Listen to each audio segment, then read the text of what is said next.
Welcome to the Kentucky Postgame Show. We appreciate everybody watching. Please, please, please like. Please, please, please subscribe. We are begging. I'm Fletch. This is Mario. And we are back with Malik. You've been out for a couple episodes. How you been? Man, welcome back, man. It's good to always be back with the cast and team. I'm ready to get this episode with our special guest. Yeah, man, we missed you. We missed you. We did miss you. We did. We really did. No, Kentucky shocks the college basketball world. With the upset over Miami, 22-point win. We got a lot to talk about. We sure do, man. I'm excited. I'm in a good mood, man. Kentucky got a W. I'm always in a good mood. Kentucky got you in a good mood, huh? Yeah, they look good. They look good. Go. Before we get into some things, we got a special guest. Yeah. Special guest. But before any of that, I think we got a video we want to show everybody. Yeah. We want to take a trip with you guys down memory lane. Let's do it.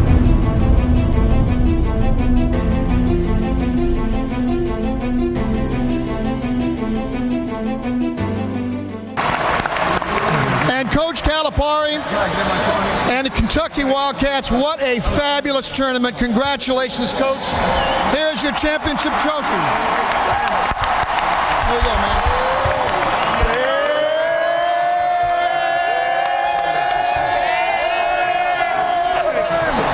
Come on now. Wow. What is that like to hold in your hands? Well, it's kind of heavy, to be honest with you. I'll give it to our president over here. Let him hold it for a while. Tell me about this performance tonight. It was a furious, great rally by Kansas at the end, but your team again stormed out in front, led by as many as 18. How did your team do it tonight? They did it with defense. Unbelievable defense in that first half. And the second half, again, I pulled the reins back a little bit, and they were all over me. Let us go, let us go. We were trying to get out of this gym alive. But you got to give Kansas credit. They didn't stop like they have this whole tournament. They played well. But I'm so proud of these young men. What does this moment mean to you, though, John, to win the championship? This is not about me. This is about these 13 players. This is about the Big Blue Nation.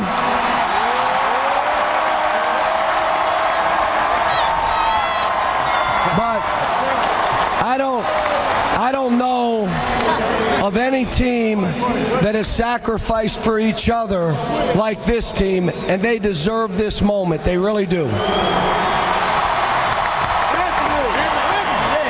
I'm being Real cool video, man. That got me hyped. That got me hyped, for real. Yeah. All right, special guest, Kentucky basketball alum, former 2012 NCAA champion, Twani Beckham. Man, we really appreciate you coming on. Welcome to the show, my man. Welcome to the show, man. I'm so glad and happy to be here, man. Thank y'all. Yeah, all love, man. Excited to have you. You ready to talk some basketball? Yes, sir. You ready to talk some Kentucky basketball? Yeah. First of all, the video y'all just played, man, it took me back, man. I almost cried over here. I don't think I've actually seen that clip.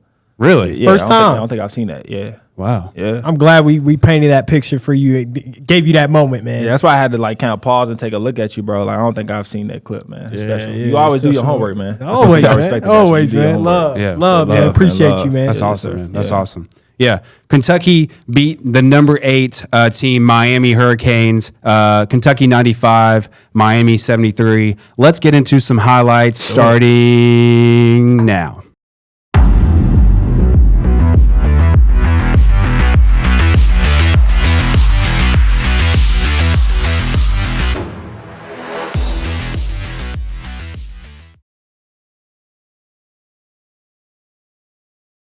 You got Kentucky versus Miami.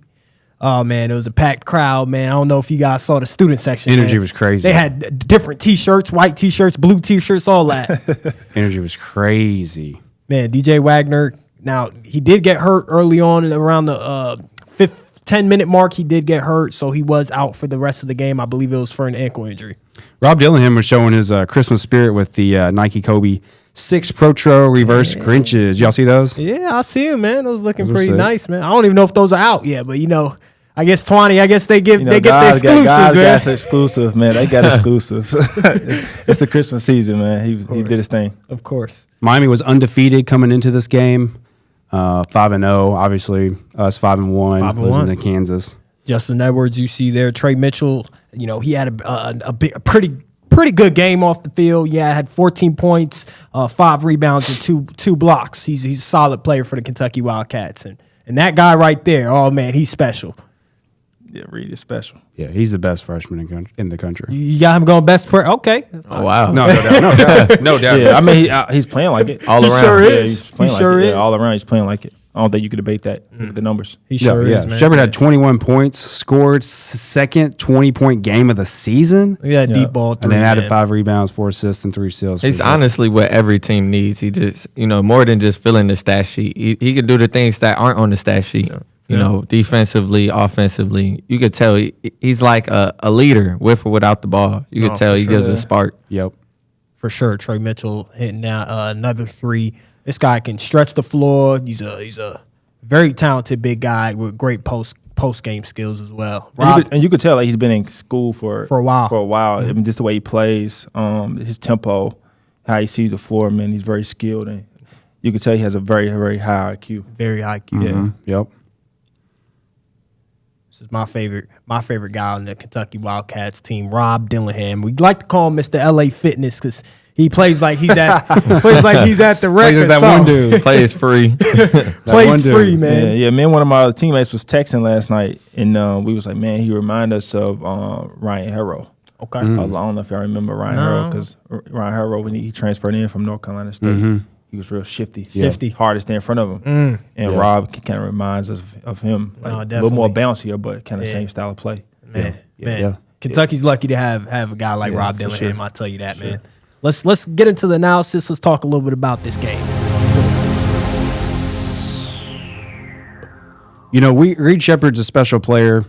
We talk about him almost every show. What makes Reed Sheppard so hard to stop? Man, I love Reed, man. I think he does a lot of the small things, man. His intangibles and what he brings to the court is just like sometimes you might not even see it.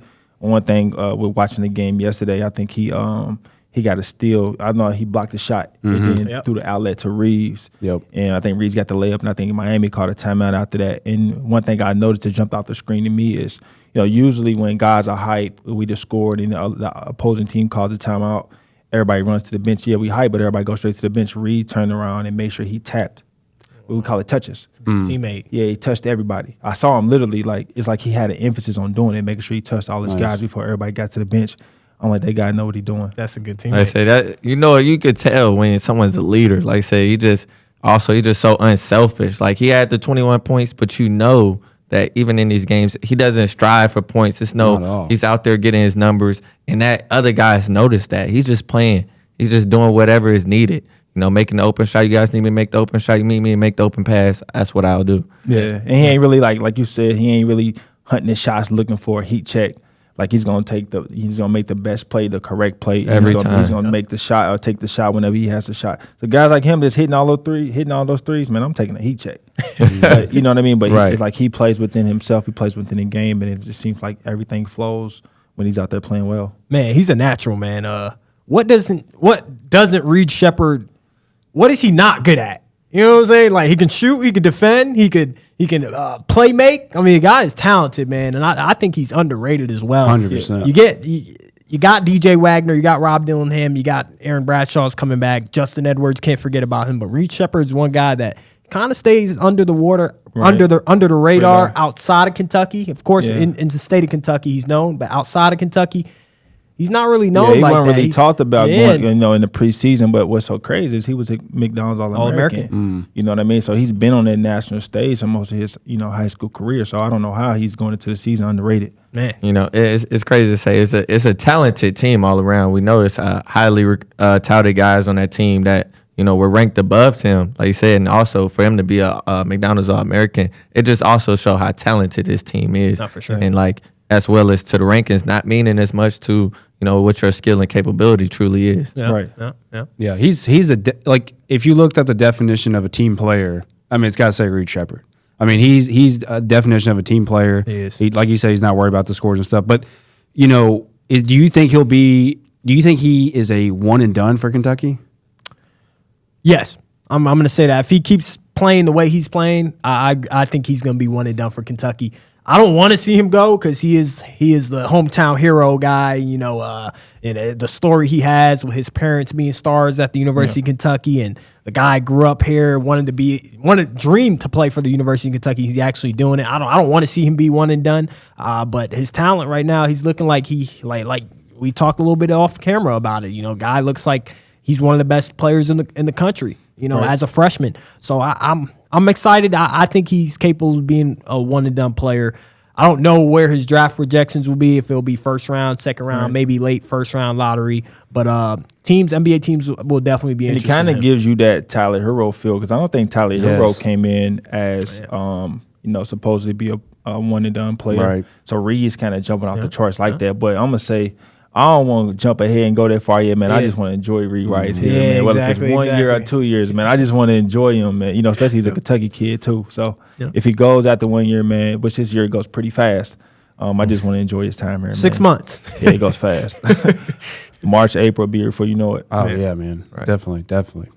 What's the major takeaway from this game? Kentucky 95, Miami 73. What's the major takeaway that you guys saw? I think that the guys aren't afraid of going against upperclassmen, especially at the guard level. Because you hear a lot going into the season, especially if you look back at the Final Four last year and the years prior. Those teams have had upperclassmen transfer 4th and 5th year guards, and we got a team full of freshmen. And so I was kind of going into that game yesterday looking at how we're going to react to this team having upperclassmen. And these guys didn't flinch. Right. They came out like, look, I don't care what grades these guys are in, how big and physical strong they are, or how long they've been in college. Yeah. They got lace up just like we got lace up. We talented just like they talented. Let's go. Let's throw the ball over and let's play. So I think that jumped off the screen to me is, with the group of freshmen, we can compete with the best players in the country. No, absolutely. What stood out to me is energy and confidence. You can see these guys, like we talked about earlier in the season, getting to that slow start and, not necessarily having to play from behind. And now they're going into the first half with the lead, little back and forth in the beginning, but also the major thing being confidence. Like I said, you can see these guys being very confident in each other, knowing what each guy likes, where each other's spots is, and trusting each other. That ball never sticks with this team. Not sticking. They're playing and understand like, hey, we don't have our bigs. We ain't got our bigs. We know what we got, and this is what we're gonna go out there and we have to play small. This is what we've been doing for 6 games. So they confident in that now. Like without the bigs, we're gonna play hard. We're gonna play without the bigs. We got all rebound, all helping. And that all hands on deck effort has been helping them. Man, you talked about like the unselfish thing. I don't know where I saw it, but I believe Coach Cal was talking about it, and he was talking about Antonio Reeves not wanting to shoot it. He was wide open, and Coach Cal's like, shoot it. Like that's a good issue to have. It's like because they're so unselfish. Like Antonio Reeves is always guys are looking to make that extra pass until they're not even looking for their own shot. And that's a good problem to have. Yeah, it is on a great team. problem to have, man. You can see that with the guys, man. Like I think DJ Wagner might have been given an interview. I don't know if it was yesterday or a game before, but he was like, "Yo, there's no starters on this team. Like we all have the capabilities to go out there and contribute at a very high level." So whether guys are coming off the bench or guys are starting, and I think everybody come in with that just contagious effort of like having the ball flow. Fun to watch, man. Fun to watch, man. I think Coach Cal, like you said, Coach Cal is giving this team extreme confidence with telling guys to shoot the ball. You're not going to come out for not making a shot, but you're going to come out if you're not shooting confidence. Man, everybody's accepting their roles, like you said. Starters. I was a little bit. I know me and Malik were kind of like, hey, man, he should start. But at this point, like they're so good, it's like you can start anybody, and we're happy with that. You know what I'm saying? I think it's like, it's, exciting. It's getting even more. It's picking up. It's exciting to watch. Like we've seen the growth and, to think, relating to your championship, how they talk about just not just only just confidence, but sacrifice, that comes with the unselfishness, it's having to sacrifice, being able to understand like, hey, this ranking and all these different things, these mock drafts, these things don't matter. We got a big goal to win a championship at the end of the year, and we got to, buy into the team. We can't be on individual goals. Yeah. And you could tell that they're letting that go. All them things is aside what the media say and, what everyone else is saying. Man. DJ Wagner getting to a slow start in the season. You could tell they're not worried about them things. We're chasing wins. That's good. One game at a time. Love to see that, man. I got a bold statement, or I guess kind of bold statement. I'm going to lay some teams out there. We got the Tyler Hero team, PJ Washington. It's a pretty big team. We have, yeah. You got the Malik Monk, De'Aaron Fox team. right? We got the 34 undefeated team, 34-0, Karl Anthony Towns. We got the NCAA runner-up with the Julius Randle team. We got the national champions. We got a national who was on that team right next to me, Twani Beckham. We got the John Wall team with Boogie Cousins. We also got the COVID team, the Tyrese Maxey, Emmanuel Quickly. I think that team was gonna make a run. Yeah, man. I do too. That team was gonna make a run. Yep. They was hitting on all the right cylinders at the right time. Man, Yep. we may have to. It's a little early. We might have to add this team to that mix. We might have to do it. One game at a time, man. We may have to. It's looking like it. I tell all my friends, man, in our group chats when we talk about UK basketball, I always say give it 10 games. 10 games before we declare what the team's going to be. I'm excited, man. These guys, they put you got to see this team on the road. Okay. Yeah, that's true. Of course, Kansas was a neutral site game, which showed we can play with the best teams in the country. But you don't really know what your team is like, man. On the road. That's Yeah. true. Yeah. We ain't had a true road game yet, and that's coming up pretty quick. So where you think we start really? I always say I think SEC plays when it really kick in. Whether those teams are, some teams can be, SEC normally known for football, but like I said, just even being on the road and these coaches, know each other game plan schemes and how they like to be and play against each other. I think that's when you start to really see when the players have to think, even be a coach on the court extendedly. It seemed like SEC play really starts to tell when you see your team can break through and really make a run. Yep. And to your point, man, being a part of that team and being in the locker room for 3 years, I tell people all the time who might not know is there's like 3 seasons to UK. Of course, it's the early season, preseason, right. Like which are the games they play now, and then there's a season which in like right after classes get out, when everybody leaves campus. I mean, it's a whole. They call it. I forgot what we called it. I forgot what it was, but when everybody's gone from campus, man, we start 2-a-days again, and literally they take our phones. Oh wow! And we practice in the morning. We go eat at Kyle's house. We come back and practice again, and then we with each other at night.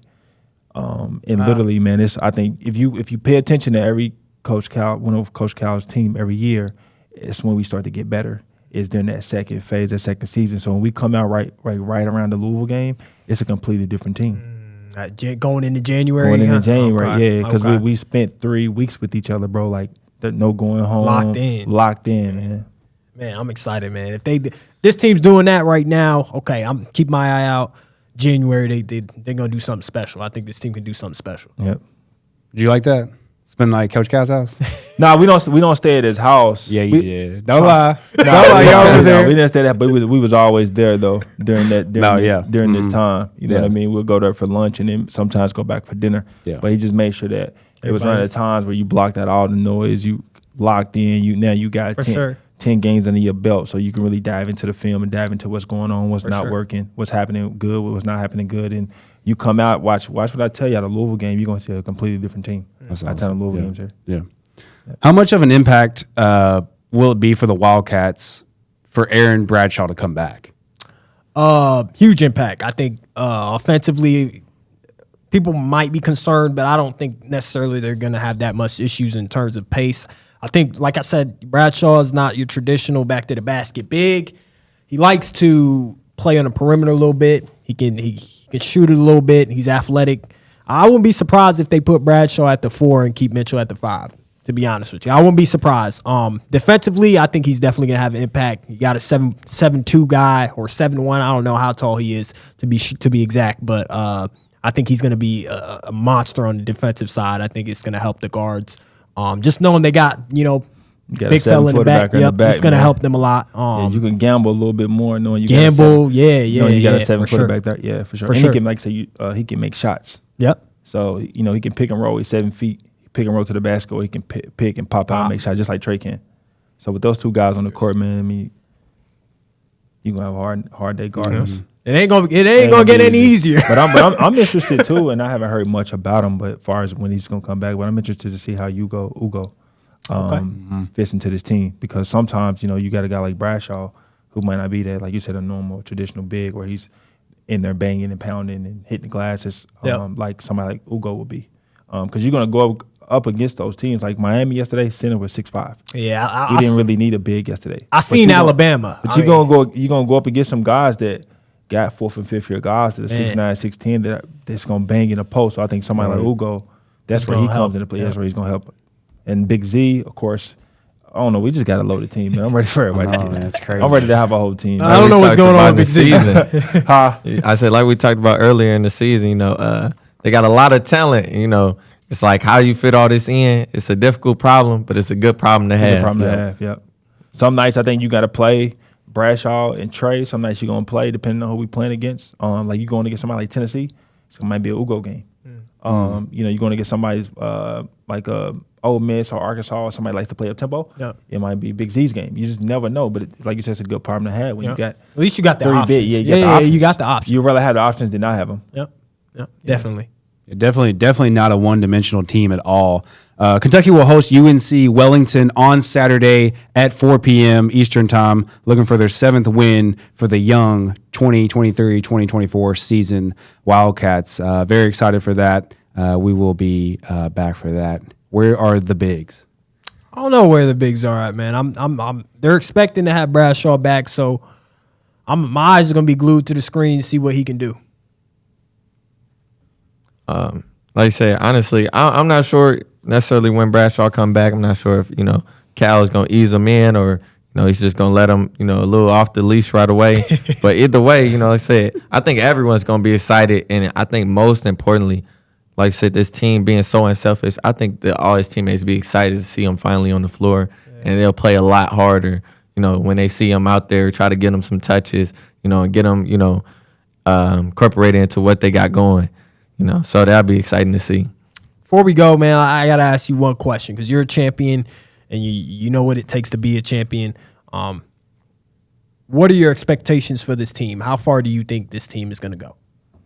Of course, we expect every year to win a championship, of course, man. But just, each and every night, man, just see this team get better. That's the thing. Like, long as you playing your best ball in March, going into the SEC tournament, going into the big dance, as long as you're playing your best ball at that point, then I think we got a chance. For sure. Peaking at the right time. Yeah, peaking at the right time. Yeah. We definitely need that, man. Because going through the SEC, man, it's, of course, we didn't lose a game in the SEC the year we won a championship. Yeah. We didn't lose a game. Y'all had a lot of dogs in y'all team, man. Right. So I think this team got a chance to accomplish something like that as well. But going on the road in SEC play is tough. Yeah. And that's why I think we really see what this team is made of once they go on the road. Yep. That's all we got for you guys, ladies and gents. Fletch, close us out, man. Close us out. Please like and subscribe. I'm begging. No, we appreciate you watching. We will be back. Hopefully the Wildcats keep getting better. And hopefully the big man, we stop asking that question. Are we going to see the big man? I don't know.